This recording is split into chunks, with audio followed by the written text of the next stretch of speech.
Mi suegro no quería que yo trabajara, hasta que le hicimos la broma de que renuncié y que debería darnos dinero porque no alcanza, pero entró en pánico porque no podría seguir manteniendo a su amante. Bueno, gente, no sé cómo empezar esto sin que suene a queja de telenovela, así que voy a intentar ser directa desde el inicio.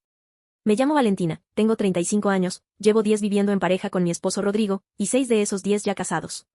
Vivimos en las afueras de Monterrey, en una colonia tranquila, de esas donde los vecinos todavía te saludan cuando sacas el perro por las mañanas. Tenemos una casa chica pero nuestra, un departamento que compramos hace 3 años cuando aún los precios eran medianamente razonables para 2 personas que trabajan, ahorran y no se dan muchos lujos. Rodrigo es ingeniero industrial.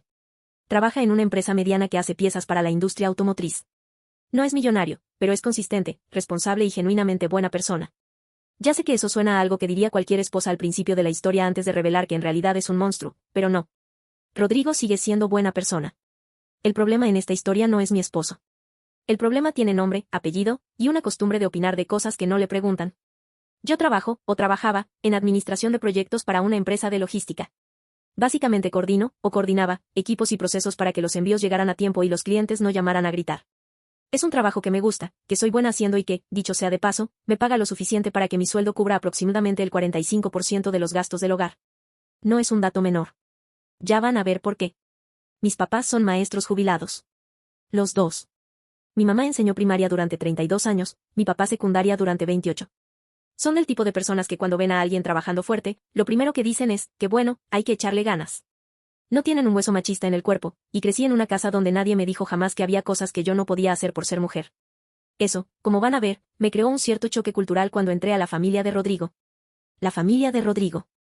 ¿Por dónde empiezo? Mi suegra, Graciela, es una señora buena, dulce, de esas que te ofrecen café antes de que termines de cruzar la puerta. Siempre me trató bien, desde el primer día que Rodrigo me presentó. Me hacía preguntas con interés real, recordaba cosas que yo había mencionado meses antes, me preguntaba por mi trabajo con genuina curiosidad. Si la historia fuera solo sobre Graciela, no habría historia que contar. Pero luego está Ernesto. Ernesto es mi suegro. Tiene 67 años, se jubiló hace 4 de una planta manufacturera donde trabajó casi 35 años como supervisor de línea. Y con la jubilación, Ernesto descubrió su vocación oculta, opinar de todo lo que le rodea con una autoridad que no le ha dado nadie pero que él ejerce como si viniera en el contrato de matrimonio. Ernesto es el tipo de hombre que tiene una opinión sobre cómo debes doblar las servilletas en la mesa, cómo debe prepararse el arroz, qué tipo de automóvil vale la pena comprar, cuándo deben tener hijos los jóvenes, y, por supuesto, cuál debe ser el rol de las mujeres en el matrimonio. Este último tema es su favorito. Su caballito de batalla. Su canción del alma. Rodrigo me preparó antes de conocerlo. Literalmente me sentó, me miró a los ojos y me dijo, mi papá tiene ideas muy fijas sobre cómo deben ser las cosas. No lo digo para asustarte, sino para que no te tome por sorpresa. Me pareció una advertencia razonable. Pensé que sabría manejarlo. Lo que Rodrigo no me dijo, porque creo que ni él lo procesaba del todo, es que Ernesto no lanza sus opiniones de frente. Eso sería demasiado fácil de rebatir. Ernesto trabaja con indirectas. Sutilezas envenenadas. Comentarios que suenan inocentes pero que, si prestas atención, apuntan directo a decirte que estás haciendo algo mal. Por ejemplo, la primera vez que fui a cenar a su casa, Ernesto le preguntó a Rodrigo, en mi presencia, cómo se las arreglaban con las labores del hogar. Rodrigo dijo que los dos cooperábamos. Ernesto asintió muy despacio, como quien recibe una noticia preocupante, y dijo, qué bueno que se apoyan. Aunque dicen que cuando la mujer lleva mucho tiempo trabajando fuera, la casa se resiente. No digo yo, lo dicen los estudios. Yo lo miré. Él me miró. Rodrigo cambió el tema. Eso fue el primer año. Para el segundo año, yo ya había catalogado los tipos de comentarios de Ernesto. Categoría 1, el comentario comparativo, la esposa del vecino ya dejó el trabajo y dicen que están muy contentos. Categoría 2, el comentario estadístico inventado, los matrimonios donde los dos trabajan tienen más conflictos, está comprobado. Categoría 3, el comentario nostálgico, en mis tiempos, el hombre sabía cuál era su responsabilidad y la mujer no tenía que batallar tanto. Y categoría 4, la más elaborada, el comentario de preocupación aparente, Rodrigo, ¿tu esposa no se cansa mucho? Se le ve agotada, pobrecita. La estrategia que aprendí a aplicar fue la que Rodrigo llama, el pase de largo olímpico. Sonreír, asentir ligeramente, y hablar de otra cosa antes de que el comentario tenga tiempo de aterrizar. Funcionaba bastante bien.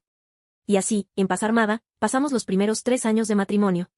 Lo importante es esto, Rodrigo y yo teníamos una vida que a los dos nos gustaba. Cenas los domingos, viajes cortos 2 veces al año, amigos en común, proyectos personales. Rodrigo tiene un taller de carpintería pequeño en el garaje donde hace muebles en sus ratos libres. Yo estaba construyendo mi carrera con calma, aprendiendo, creciendo. No éramos ricos, pero éramos estables y éramos felices. Eso fue antes de que mi empresa decidiera convertirse en un caos con sueldo. Voy a contarles exactamente cómo se fue deteriorando la situación, porque necesito que entiendan que esto no fue de golpe. Fue una acumulación. Primero lenta, luego imparable. Todo empezó cuando mi empresa fue comprada por un corporativo más grande hace aproximadamente 2 años. Eso en papel sonaba bien. Estructura, recursos, estabilidad. En la práctica significó que en 6 meses cambiaron 3 veces a nuestro director de operaciones, nos implementaron un sistema nuevo de gestión que nadie sabía usar, y despidieron al 20% del personal administrativo, para optimizar procesos. Mi jefa directa, Diana, que era la razón por la que yo seguía en esa empresa, renunció en febrero. Le ofrecieron condiciones que no tenían ningún sentido y decidió irse. No la culpo. Yo debía haberme ido con ella. Pero no lo hice, y eso fue solo el comienzo de lo que vendría. Después de que Diana se fue, sus responsabilidades no se cubrieron. Se distribuyeron entre el equipo restante como si la carga de trabajo de una persona pudiera simplemente repartirse y listo, problema resuelto.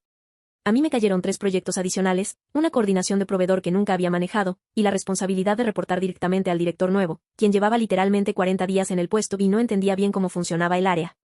Para abril, yo trabajaba entre 60 y 70 horas semanales. No es exageración. Tengo los registros. Mi teléfono tenía el historial de correos a las 11 de la noche, a las 12, al día siguiente a las 7 de la mañana. Los fines de semana revisaba reportes. Los domingos por la tarde ya me preparaba mentalmente para el lunes. Rodrigo lo vio venir antes que yo. Empezó a tener la cena lista cuando yo llegaba porque notó que si no lo hacía, yo comía algo rápido de pie o directamente me iba a acostar sin cenar. Me preguntaba cómo estaba con esa cara de quien ya sabe la respuesta pero necesita escucharla de tu boca. Y yo le decía, bien, bien, es temporal, se va a normalizar. No se normalizó. En mayo tuve una gastritis por estrés que me mandó a urgencias a las 2 de la madrugada. El médico me preguntó cuántas horas dormía. Le dije que 5 o 6. Me miró como si le hubiera dicho que dormía parada colgada del techo. Me recetó medicamento, cambio de dieta, y reducción de estrés. Yo anoté todo muy seria y al día siguiente entré a una junta de 3 horas con el estómago hecho nudo. Mientras todo esto pasaba en mi trabajo, los comentarios de Ernesto no paraban. De hecho, se intensificaron. 3 domingos seguidos, Rodrigo y yo fuimos a comer a casa de sus papás porque era lo que hacíamos regularmente. Los 3 domingos, Ernesto encontró la manera de insertar algún comentario. El primero, Graciela mencionó que yo me veía cansada, con genuina preocupación, la quiero, es buena señora, y Ernesto dijo, sin levantar los ojos del plato, así es cuando uno se empeña en cargar con todo. El cuerpo cobra factura. Pausa. Masticó. En fin. En fin. Como si hubiera dicho todo lo que necesitaba decir y el tema estuviera cerrado. El segundo domingo, alguien mencionó a una conocida que había dejado su trabajo para cuidar a sus hijos. Ernesto iluminó como si le hubieran encendido una vela por dentro.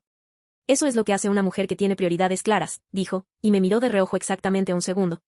Solo 1 segundo. Pero lo suficiente.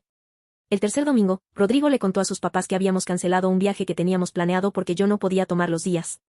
Ernesto suspiró. Ese suspiro lleva años en mi memoria como un sonido que me pone los nervios de punta. Dijo, lástima. Rodrigo se merece que su esposa pueda descansar con él de vez en cuando. Otra vez, sin mirarme. Hablando de mí en tercera persona mientras yo estaba sentada a 1 metro de él. Rodrigo cada vez que esto pasaba ponía la mano en mi rodilla por debajo de la mesa. Era su manera de decirme, lo escuché, lo sé, lo siento. Y yo apretaba un poco su mano de regreso. Y seguíamos comiendo. Pero ese año también estaba pasando algo más que yo no mencioné todavía. Unos 8 meses antes de toda esta explosión, Rodrigo y yo habíamos tenido una conversación larga, de esas que empiezan con una pregunta casual y terminan 3 horas después con planes concretos. Yo le había dicho que llevaba tiempo pensando en abrir mi propio negocio. No algo enorme. Quería ofrecer consultoría de gestión de proyectos y logística a empresas medianas que no tienen presupuesto para contratar un departamento completo. Tenía 8 años de experiencia, tenía contactos, tenía el conocimiento. Lo único que no tenía era el valor de dar el salto. Rodrigo me escuchó todo. Hicimos números juntos en la mesa de la cocina. Calculamos cuánto teníamos ahorrado, cuánto podíamos aguantar con solo su salario en modo austeridad, cuánto tiempo tendría para construir la cartera de clientes. Era factible. Apretado, pero factible. Cuando estés lista, me dijo, yo te apoyo. Guardé esa conversación. La saqué mentalmente muchas veces durante los meses siguientes cuando el trabajo me aplastaba. Y entonces, justo cuando ya tenía un pie afuera emocionalmente, me llamó el director a su oficina y me ofreció un ascenso. Coordinadora regional. Aumento de sueldo de casi el 30%. Cambio de título. Más responsabilidades. Oficina en el corporativo del centro de la ciudad, a 2 horas de donde vivimos. Podría trabajar desde casa 3 días a la semana, pero los martes y jueves presencial obligatorio, sin negociación. Me pidió respuesta en 10 días. Caminé de regreso a mi escritorio, me senté, y miré la pantalla apagada de mi computadora durante quizás 3 minutos sin encenderla. Sentí, y esto es la verdad, que el ascenso era un intento de comprarme. como cuando un novio que te trata mal de repente aparece con flores. La empresa había estado destruyendo mis condiciones de trabajo durante meses y ahora me ofrecían más dinero para quedarme aguantando más de lo mismo pero con mejor título. Llegué a casa esa noche y le conté a Rodrigo. Me preguntó, ¿qué quieres tú? Le dije, quiero rechazarlo y arrancar el negocio. Me dijo, entonces hagámoslo. Esa semana ya estábamos afinando el plan. Yo iba a rechazar el ascenso, dar aviso en el trabajo, y en 2 meses estaría operando por mi cuenta. Lo habíamos pensado, lo habíamos calculado, estábamos listos. Y entonces llegó la cena del cumpleaños de Rodrigo. Fue en casa de sus papás. También invitaron a los míos porque ya era una costumbre en fechas especiales. La cena empezó bien. Mi mamá llevó una ensalada, mi suegra hizo su mole de los domingos que es la cosa más deliciosa del planeta, Rodrigo estaba de buen humor porque había ganado su equipo esa tarde. Yo andaba en mi cabeza, practicando mentalmente cómo iba a redactar el correo para rechazar el ascenso, cuando mi mamá me preguntó cómo iba el trabajo. Y yo, sin filtro, sin pensar, solté que me habían ofrecido un ascenso pero que era una carga laboral que no quería asumir. Mis papás reaccionaron con emoción, que qué bueno, que se reconocía mi trabajo, que merecía. Mi suegra preguntó, amablemente, si lo iba a aceptar. Les dije que todavía lo estaba pensando. Ernesto, que había estado en silencio comiendo, dejó el tenedor sobre el plato. Ese sonido. Ese sonido de metal sobre cerámica. Ya sabía lo que venía. Dijo que en sus tiempos, cuando una mujer tenía buen esposo, no necesitaba andar persiguiendo ascensos y reconocimientos en el trabajo. Que el reconocimiento de una esposa viene de su hogar, no de un jefe. Que Rodrigo era un hombre capaz de mantener a su familia y que era una pena que yo no me diera cuenta de eso. Rodrigo le dijo que los tiempos cambiaron y que estaba bien así. Ernesto no se detuvo. Dijo que si yo aceptaba ese ascenso y pasaba más horas fuera, ¿quién iba a cuidar la casa? ¿Quién iba a cuidar a Rodrigo? Graciela le pidió que parara. Ernesto levantó una mano como quien detiene el tráfico.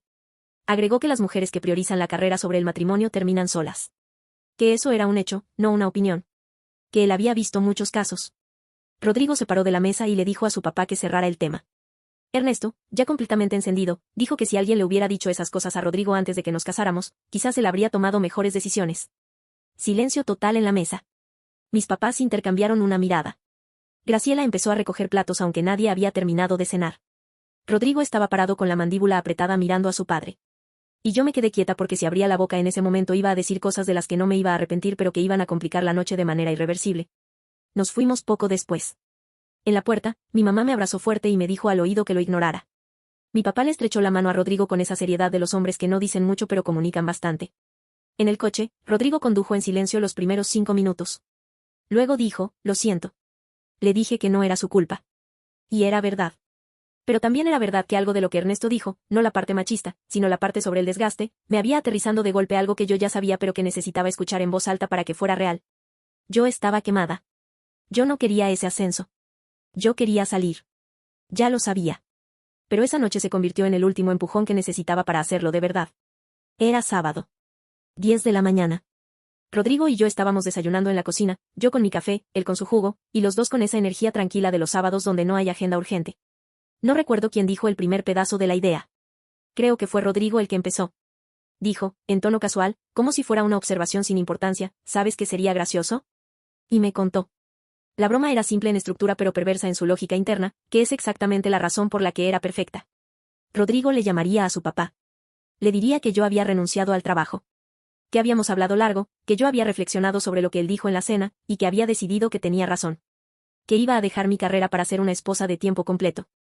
Que Rodrigo era capaz de sostener a la familia y que yo quería honrar eso. Hasta ahí, Ernesto iba a estar encantado de la vida. Iba a sentirse vindicado. Confirmado. Iba a pensar que su sermón del cumpleaños había funcionado. Pero entonces venía la segunda parte. El problema era que nuestro nivel de vida estaba calculado con 2 sueldos. El mío cubría el 45% de los gastos. Sin él, había un hueco de aproximadamente 12,000 pesos al mes que no podíamos cubrir. Rodrigo le explicaría a su padre que, dado que la idea de que yo renunciara había sido suya, lo lógico era que él contribuyera a cubrir ese hueco mientras Rodrigo progresaba en su carrera. Rodrigo me explicó la lógica mientras yo escuchaba con el café en la mano, sin poder evitar sonreír cada vez más. Si Ernesto de verdad creía lo que predicaba, si de verdad pensaba que el hombre debe proveer y la mujer debe quedarse en casa, entonces tendría que estar encantado de apoyar ese modelo. No debería tener ningún problema en contribuir.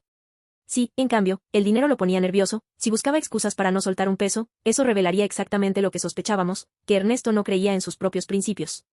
Que sus opiniones sobre los roles de género eran convenientes cuando le salían gratis y se evaporaban en cuanto implicaban algún costo personal. Era una trampa elegante. No lastimaba a nadie. No era ilegal. Era, básicamente, ponerlo a escoger entre sus palabras y su cartera. Yo miré a Rodrigo. Rodrigo me miró.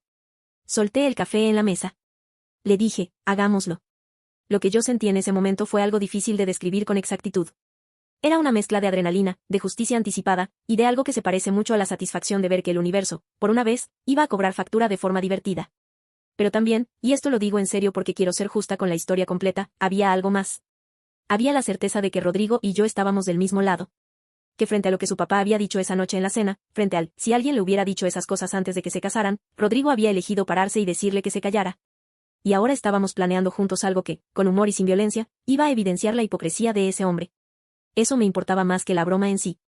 Ese mismo fin de semana, mientras refinábamos los detalles, yo le mandé el correo a mi jefa rechazando el ascenso. 2 días después, entregué mi aviso formal de renuncia con 30 días de anticipación. La broma y la decisión real ocurrieron en paralelo, y hay algo poético en eso que todavía me gusta. El lunes siguiente, Rodrigo llamó a su papá. Yo estaba sentada a su lado en el sillón, sin hacer ruido, con el oído pegado al teléfono lo suficiente para escuchar los dos lados de la conversación sin que Ernesto pudiera saberlo. Rodrigo empezó con tono tranquilo, casual. Le preguntó cómo estaban, cómo se sentía su mamá. Ernesto respondió con su energía habitual de hombre que tiene cosas importantes que hacer aunque se jubilara hace 4 años. Luego Rodrigo dijo, oye, papá, tengo que contarte algo. Val renunció al trabajo. Silencio. 2 segundos. 3. ¿Cómo que renunció? Rodrigo, sí. Estuvimos hablando mucho esta semana y la verdad es que lo que dijiste en la cena nos hizo pensar. Val dijo que tienes razón, que ella no necesita estar cargando con tanto, que eso de los ascensos y las horas extras no le estaba haciendo bien. Que yo puedo sostener a la familia y que ella quiere enfocarse en el hogar. Pausa del otro lado. Luego Ernesto dijo, y puedo jurar que escuché la satisfacción en su voz hasta desde mi lado, eso es una decisión muy madura de su parte. Rodrigo, sí, lo tomó muy en serio. Está tranquila, contenta. Ernesto, bien. Así deben ser las cosas. A veces hay que escuchar a quienes tienen más experiencia. Yo tuve que morderme el labio para no hacer ningún sonido. Rodrigo, sí, bueno, de hecho, por eso te llamo, papá, porque surgió un detalle. Ernesto, ¿qué detalle? Rodrigo, pues mira, el sueldo de Val cubría casi la mitad de nuestros gastos. Hipoteca, el coche, servicios, comida, calculamos que nos quedan cortos como 12,000 pesos al mes. Hemos recortado lo que se puede recortar, cancelamos las plataformas de streaming, dejamos de comer fuera, revisamos todo. Pero el número no cuadra. Pausa. Ernesto, ¿y? Rodrigo, y pues, papá, la idea fue tuya. Tú le dijiste que renunciara, que el hombre debe proveer, que así deben ser las cosas. Entonces pensamos que mientras yo progreso en el trabajo y aumento mi sueldo, quizás tú podrías ayudarnos a cubrir ese hueco. Serían como esos 12,000 al mes, por lo menos unos 6 meses. El silencio que siguió fue uno de esos silencios que tienen textura propia. Ernesto, con la voz ya diferente, ¿cómo dices? Rodrigo, con calma perfecta, que ya que la idea fue tuya, papá, me pareció justo hablarlo contigo primero. Lo que pasó en los siguientes 10 minutos fue un espectáculo que no tiene precio. Ernesto comenzó a hablar de presupuesto. Que nosotros debíamos revisar mejor nuestros gastos. Rodrigo le explicó pacientemente que ya lo habíamos hecho. Ernesto sugirió que quizás nos mudáramos a un lugar más barato. Rodrigo señaló que si lo hacíamos, viviríamos más lejos y lo veríamos mucho menos, quizás una vez cada 2 meses. Ernesto dijo que eso no sería conveniente. Rodrigo estuvo de acuerdo. Ernesto preguntó si los papás de Val podían ayudar. Rodrigo dijo que ya se los habíamos pedido pero que ellos dijeron que dado que la idea había sido de Ernesto, era justo que él se hiciera responsable. Eso no era verdad. Pero era perfecto. Ernesto dijo que iba a pensarlo. Colgó. Rodrigo puso el teléfono boca abajo en la mesa y me miró. Yo lo miré. Y nos reímos. De verdad, de esas carcajadas que te doblan sobre el sillón. Porque en vivo, escuchando cada pausa, cada cambio de tono en la voz de ese hombre, era mejor de lo que habíamos imaginado. Los siguientes 12 días, Rodrigo llamó a su papá 4 veces más. Cada llamada con alguna novedad, una factura que había subido, una reparación inesperada del coche, el aviso del casero de que la renta vencía pronto. Ernesto en cada llamada encontraba una razón nueva para no hablar del dinero directamente pero tampoco para negarse abiertamente. Era un hombre en el filo de su propia trampa. Graciela nos llamó a la mitad de esa segunda semana. Me dijo con voz preocupada que Ernesto casi no dormía. Que se despertaba en la madrugada y se sentaba en la sala. Que algo lo traía muy inquieto. Sé que quizás en este punto algunos van a decir que fuimos crueles. Entiendo esa lectura. Pero voy a recordarles que este hombre llevaba años diciéndole a su nuera, en su propia cara o por indirectas, que su carrera era un problema para su matrimonio. Que yo trabajaba demasiado. Que Rodrigo merecía una esposa que lo cuidara. Lo que hicimos fue ofrecerle exactamente lo que pedía y ver qué pasaba. Si sus principios fueran reales, no habría ningún problema. El día 16, Ernesto apareció en nuestra puerta. Yo estaba en la cocina cuando Rodrigo lo dejó pasar. Me quedé donde estaba, escuchando. Ernesto dijo que venía a pedir disculpas. Que en la cena del cumpleaños se había excedido. Que reconocía que las cosas habían cambiado y que una mujer podía trabajar si quería. Que no era su lugar opinar de las decisiones de nuestra vida. Rodrigo le preguntó, con toda la calma del mundo, ¿y eso significa que nos vas a ayudar con el dinero? Ernesto cambió de tono de inmediato. Dijo que quizás Val podría buscar algo de medio tiempo. Menos estresante. Que no tenía que trabajar tanto pero un pequeño ingreso ayudaría. Rodrigo le recordó que Val ya había renunciado. Que el trabajo ya no existía. Ernesto dijo que de su fondo de retiro no podía salir dinero así. Rodrigo lo escuchó en silencio. Y entonces yo entré a la sala. Le dije a Ernesto que tenía buenas noticias. Que no había renunciado para quedarme en casa. Que había renunciado para abrir mi propio negocio. Que estábamos perfectamente bien económicamente. Que no necesitábamos su dinero. Y que todo había sido una broma. Lo vi procesar la información. Primero miró a Rodrigo. Luego me miró a mí. Luego otra vez a Rodrigo. Rodrigo le explicó, tranquilo pero sin suavizar las palabras, que la broma existía por una razón muy específica. Que su papá era muy rápido para criticar que yo trabajara, para insinuar que era una mala esposa, para hablar de roles de género y de cómo deben ser las cosas. Pero que en cuanto creyó que esas ideas iban a costarle algo, apareció lleno de excusas y consejos de presupuesto. Le preguntó qué decía eso de sus convicciones. Ernesto se puso rojo. No el rojo de la vergüenza. El rojo de la furia. Me llamó manipuladora. Dijo que yo era exactamente el tipo de mujer que destruye familias. Usó una palabra que no voy a repetir, pero que rima con bruja y empieza con P también, y con eso se ganó que Rodrigo abriera la puerta y le señalara la salida. Ernesto dijo que no se iba hasta que Rodrigo recuperara el juicio y pusiera a su esposa en su lugar. Rodrigo le dijo que tenía 10 segundos para salir por su propio pie o iba a ayudarlo. Ernesto salió. Esa tarde llamé a Graciela. No para quejarme ni para atacar a su esposo. Solo quería asegurarme de que ella y yo seguíamos bien, que el problema era con Ernesto, no con ella. Graciela me escuchó. Me dijo que Ernesto le había contado su versión, que yo era la villana de la historia, que los habíamos manipulado y humillado. Le pregunté si sabía cómo me había llamado. Hubo una pausa. Luego dijo que él estaba muy alterado y que la gente dice cosas cuando está así. Le respondí que yo entendía el argumento, pero que había una diferencia entre decir algo en el calor del momento y llevar años haciendo comentarios sobre que soy mala esposa por tener carrera. La palabra que usó esa tarde fue la punta del iceberg, no el incidente aislado. Graciela dijo que yo lo había humillado y que debía disculparme. Le dije que no tenía de qué disculparme. Que la broma había sido nuestra manera de mostrarle algo que palabras directas nunca iban a lograr. Que si sus principios fueran reales, habría estado feliz de apoyarlos. Graciela colgó. Una hora después, Rodrigo recibió un mensaje de su mamá diciéndole que estaba de su lado y que lo quería. Rodrigo le respondió que la quería también, pero que si iba a defender las cosas que su papá me decía, iba a necesitar tomar distancia de los dos. Mis papás se enteraron al día siguiente. Mi mamá dijo exactamente lo que esperaba que dijera, ese señor recibió exactamente lo que se merecía. Mi papá asintió y luego preguntó si teníamos hambre porque había hecho caldo. Así son mis papás. Y así estábamos las cosas. Sin hablar con los suegros.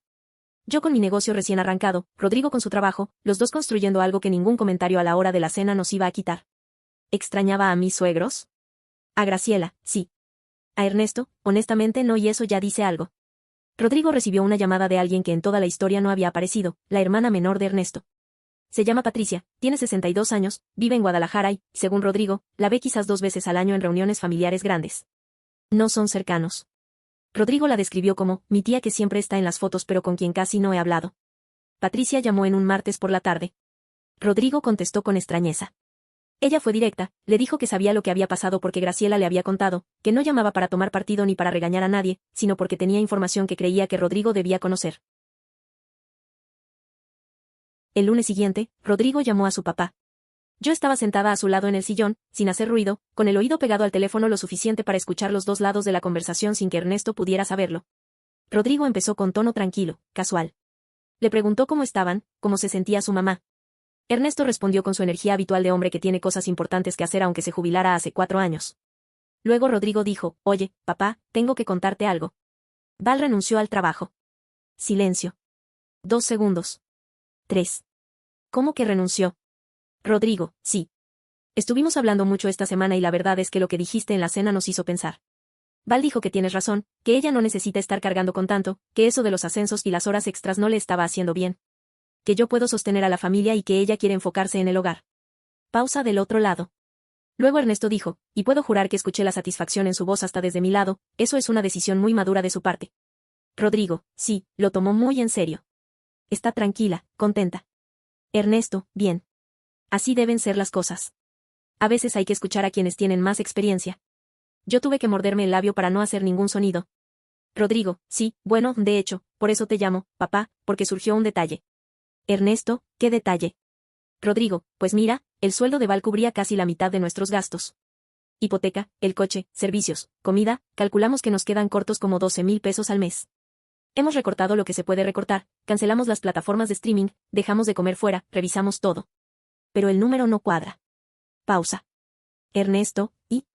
Rodrigo, y pues, papá, la idea fue tuya. Tú le dijiste que renunciara, que el hombre debe proveer, que así deben ser las cosas. Entonces pensamos que mientras yo progreso en el trabajo y aumento mi sueldo, quizás tú podrías ayudarnos a cubrir ese hueco. Serían como esos 12,000 al mes, por lo menos unos 6 meses.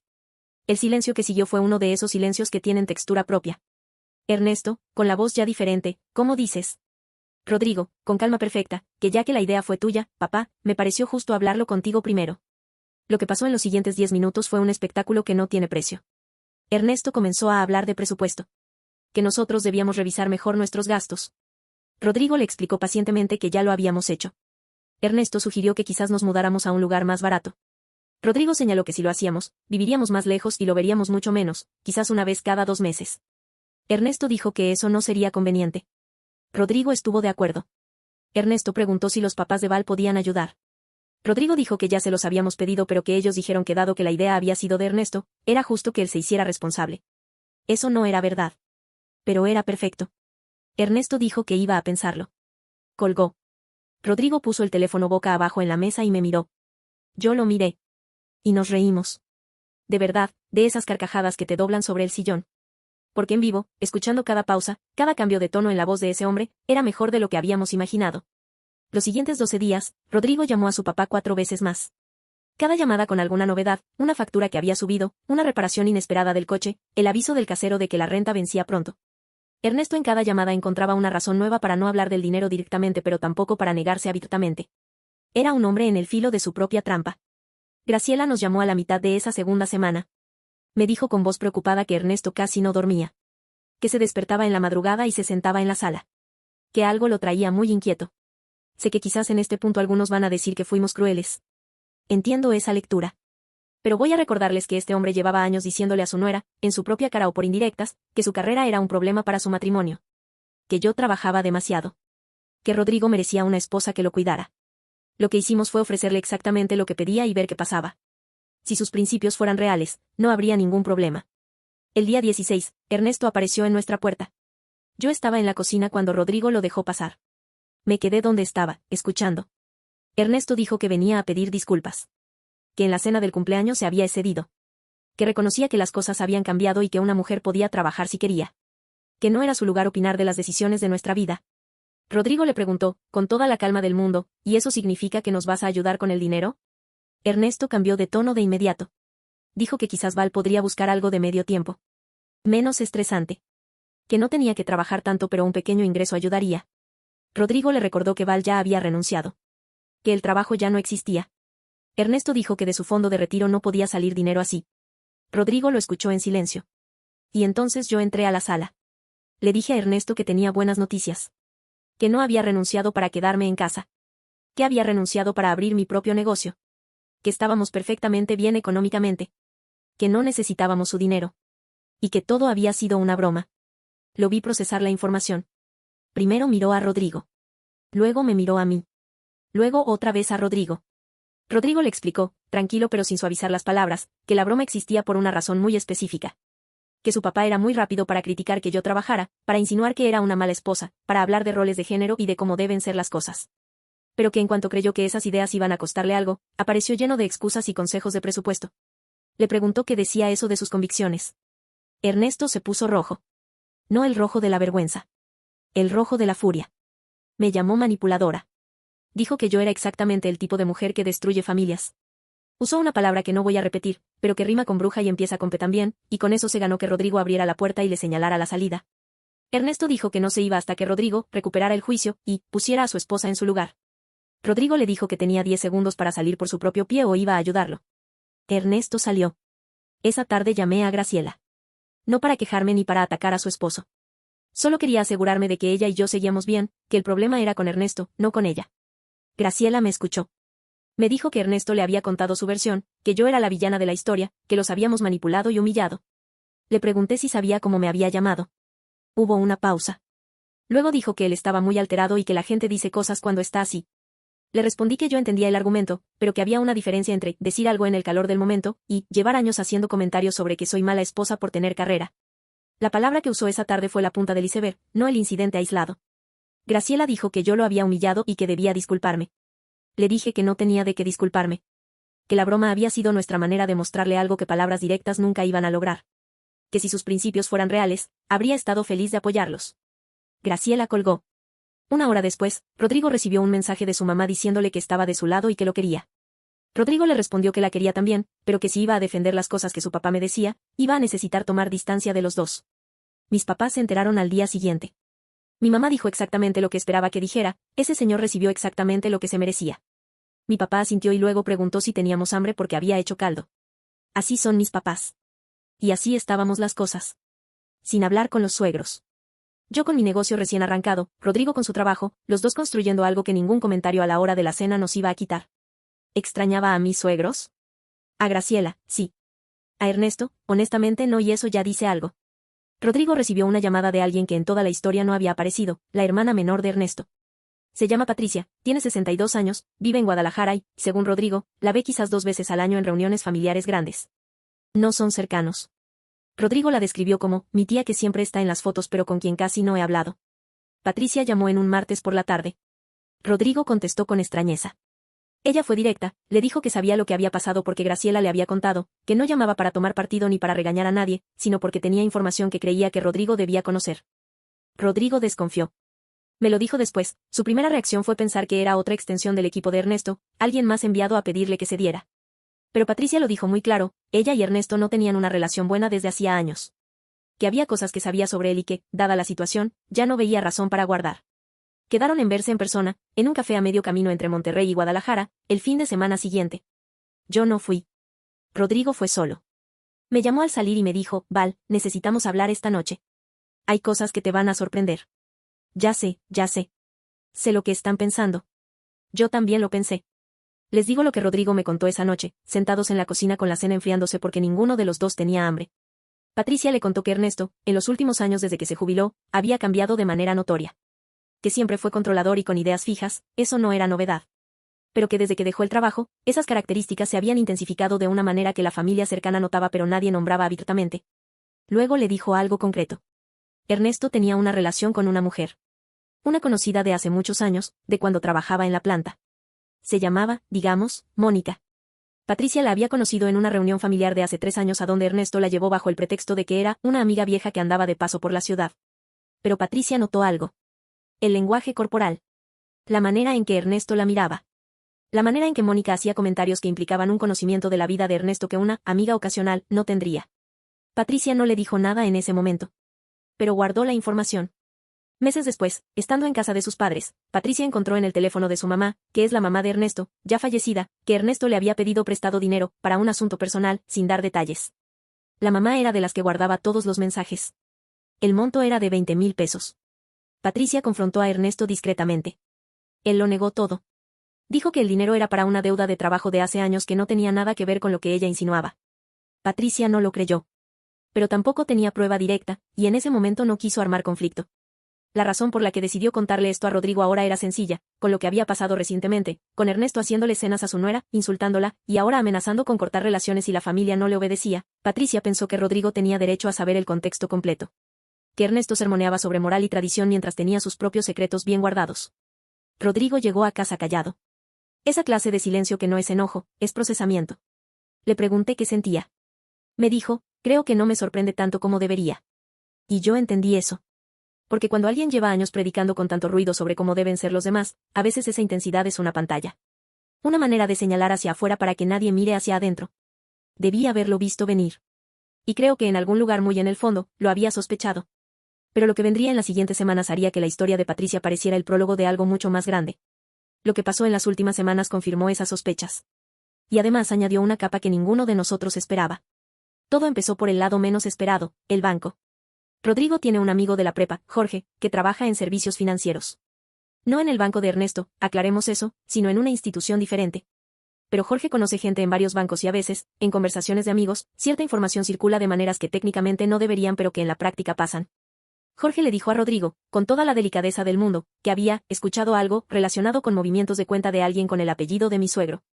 Que había transferencias mensuales regulares, de un monto fijo, a una cuenta registrada a nombre de una mujer.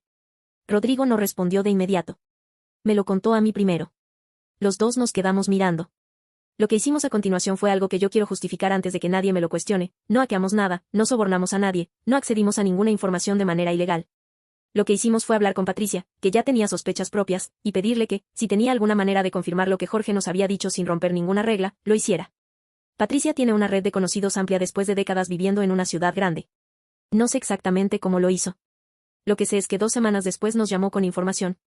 El nombre en esa cuenta era Mónica. La misma persona que ella había conocido 3 años antes en esa reunión familiar. Mónica vivía en una colonia al norte de Monterrey, a aproximadamente 40 minutos de la casa de mis suegros. Y las transferencias, nos dijo Patricia, llevaban al menos 3 años ocurriendo. El monto mensual era de 5,000 pesos. 5,000 pesos mensuales. Durante 3 años. Eso es, por si alguien quiere hacer el cálculo, 180,000 pesos en total. 180,000 pesos que Ernesto había sacado de sus finanzas personales, presumiblemente de la jubilación que tan celosamente protegió cuando creía que nosotros íbamos a pedirle algo, y los había estado enviando mensualmente a esta mujer. Rodrigo estuvo en silencio mucho tiempo cuando le di los números. Yo lo dejé procesar. Luego dijo, hay que decirle a mi mamá. No fue una decisión fácil. La primera posición de Rodrigo fue que con el aparente divorcio en proceso, hacerle esto a Graciela era amontonar dolor sobre dolor. Que quizás era mejor esperar. Pero yo le dije algo que creo con mucha convicción: Graciela era adulta. Graciela tenía derecho a tomar decisiones sobre su vida con toda la información disponible. Si descubría después que nosotros sabíamos esto y no se lo dijimos, ese secreto se convertiría en otra traición. Y yo no iba a ser parte de mantenerle mentiras a esa mujer. Rodrigo llamó a su mamá y le pidió verla. Quedaron en nuestra casa. Yo hice café. Rodrigo habló. Graciela lo escuchó. No interrumpió. Cuando Rodrigo terminó, se quedó mirando la taza de café entre sus manos. Luego dijo, siempre supe que algo no estaba bien. Eso me partió un poco el corazón. Porque hay algo muy específicamente doloroso en esa frase: no lo sabía, sino, siempre supe que algo no estaba bien. Significa que llevaba años con esa sensación y se convenció a sí misma de no preguntar, de no mirar demasiado, de darle el beneficio de la duda a un hombre que, resulta, no lo merecía. Graciela llamó a Ernesto esa misma semana. Le pidió verse. Él fue a la casa.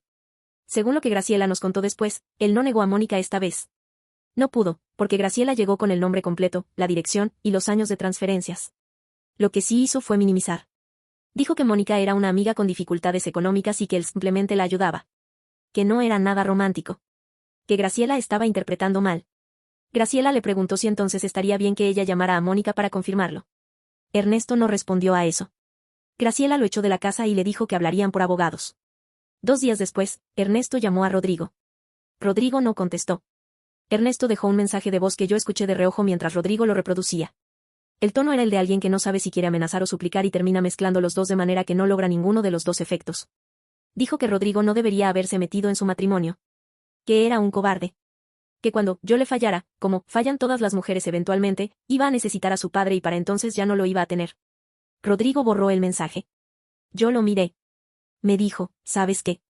Ya no tengo nada que perder con él. Y eso se siente raro pero bien. Entiendo eso perfectamente.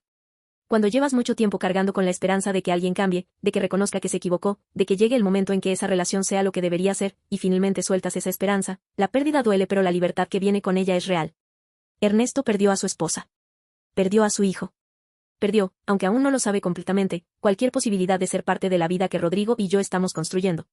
Y todo porque no pudo guardar sus opiniones a la hora de la cena. Graciela procedió con el divorcio. No fue rápido ni sencillo. Ernesto contrató abogado, peleó cada punto, intentó varias veces hacer que Rodrigo interviniera, como el hombre de la familia que debía poner orden. Rodrigo no intervino. El proceso tomó 5 meses y al final Graciela se quedó con la casa, que era el bien principal, y Ernesto se fue con su jubilación y con lo que tenía en cuentas personales, que incluía, irónicamente, lo que había sobrado después de años de enviarle dinero a Mónica.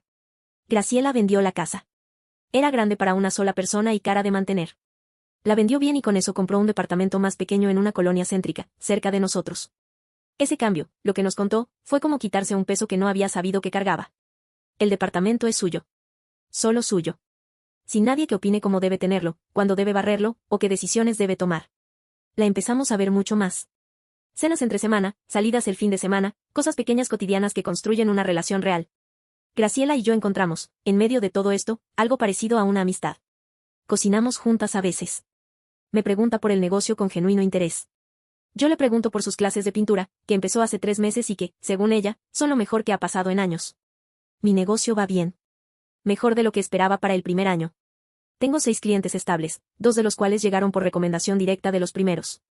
Trabajo desde casa la mayoría de los días, con reuniones presenciales 2 o 3 veces por semana. Gano más que en mi trabajo anterior y tengo el doble de control sobre mi tiempo. No diré que fue fácil al principio. El primer mes fue de incertidumbre pura. Pero también fue el primer mes en años que llegué a las 7 de la noche sin sentir que me habían pasado por encima. Rodrigo montó una estantería nueva en mi oficina. La hizo él mismo en el taller del garaje. La pintó del color que yo quería. De Ernesto supimos por Patricia hace unas semanas. Según ella, lo de Mónica terminó mal.